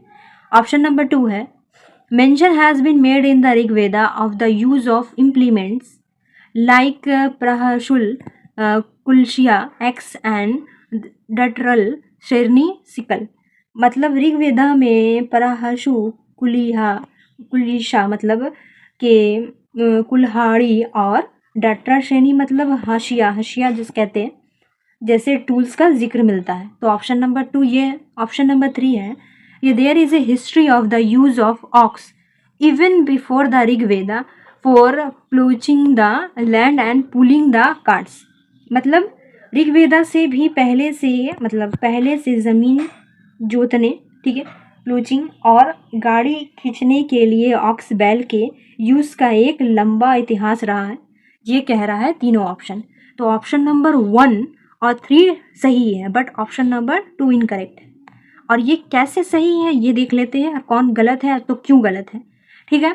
और ये मैं मैप भी समझाऊंगी बट लास्ट में।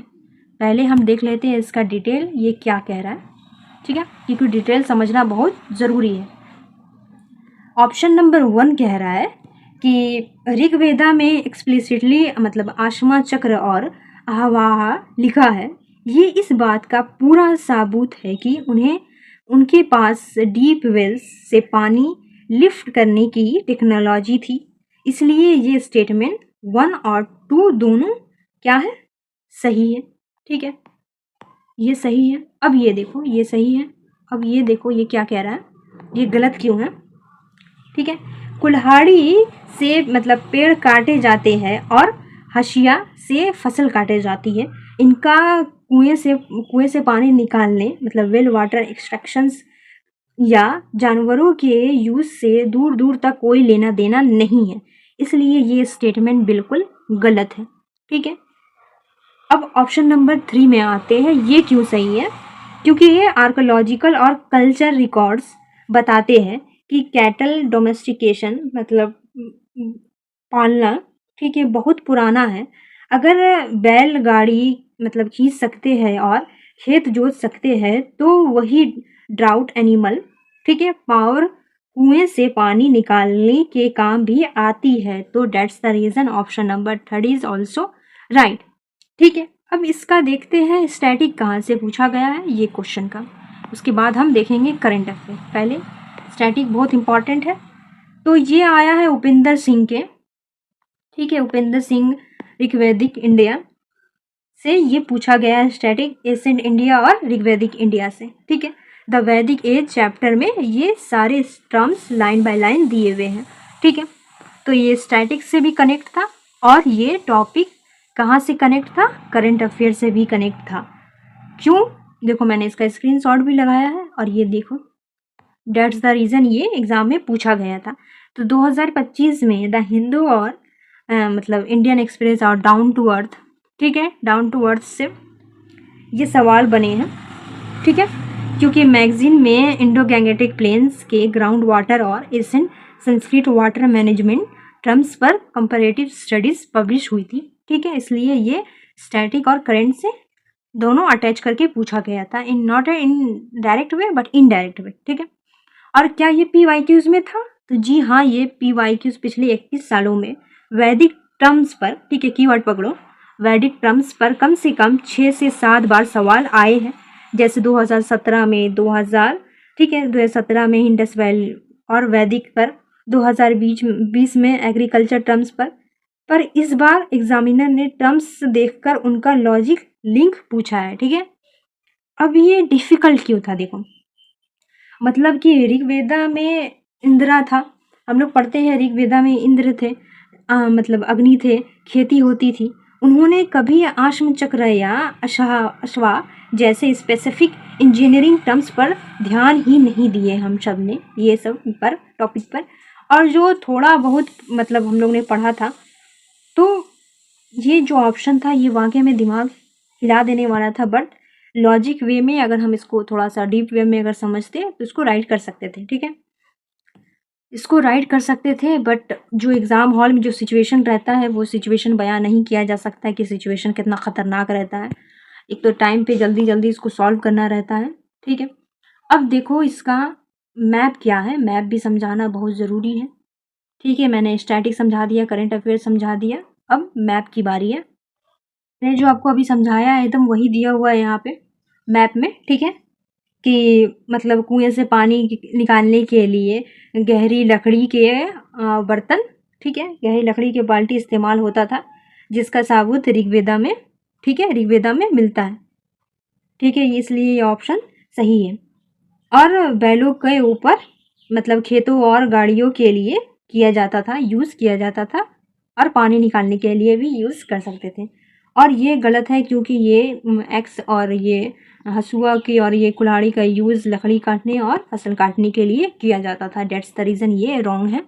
तो मैंने मैप भी अच्छे से आपको समझा दिया क्या कह रहा है, और मैंने ये अच्छे से डिटेल में पूरा बताया आपको। ये वीडियो भी कंप्लीट हो गया है, मैंने इसमें 10 टॉपिक समझा दिया है, ठीक है, और अच्छे से डिटेल में समझाया है, स्टैटिक और करंट अफेयर और मैप्स वगैरह सब डिटेल में समझाया है, क्योंकि पता है ये मैंने सिचुएशन फेस किया है, डेट्स द रीज़न मैं इतना डिटेल में हर कुछ बता दे रही हूँ, क्योंकि 27 में जो एग्ज़ाम देंगे स्टूडेंट्स, उनको डिफ़िकल्टीज़ का सामना ना करना पड़े, उनको या नहीं सोचना पड़े कि कहाँ से पूछा गया, क्यों पूछा गया, वो मतलब किस लिए पूछा गया, ये सब मैंने डिटेल में समझा दिया है, ठीक है। देर ज़रूर लगती है वीडियो को अपलोड करने में एंड बट मैं सब चीज़ चाहती हूँ कि सब चीज़ मैं डिटेल में अच्छे से समझा पाऊँ, इसलिए, ठीक है। तो यहाँ तक आपने आ गया है तो thank you so much, and please share करिएगा वीडियो को, और कुछ अगर पूछना होगा एनी टॉपिक पर तो आप मुझे कमेंट कर सकते हैं, मैं ज़रूर जवाब दूँगी, ठीक है। एंड अगला टॉपिक में वीडियो ज़रूर अपलोड करूँगी, ठीक है। Okay, bye bye, best of luck for your exam and best of luck for your life.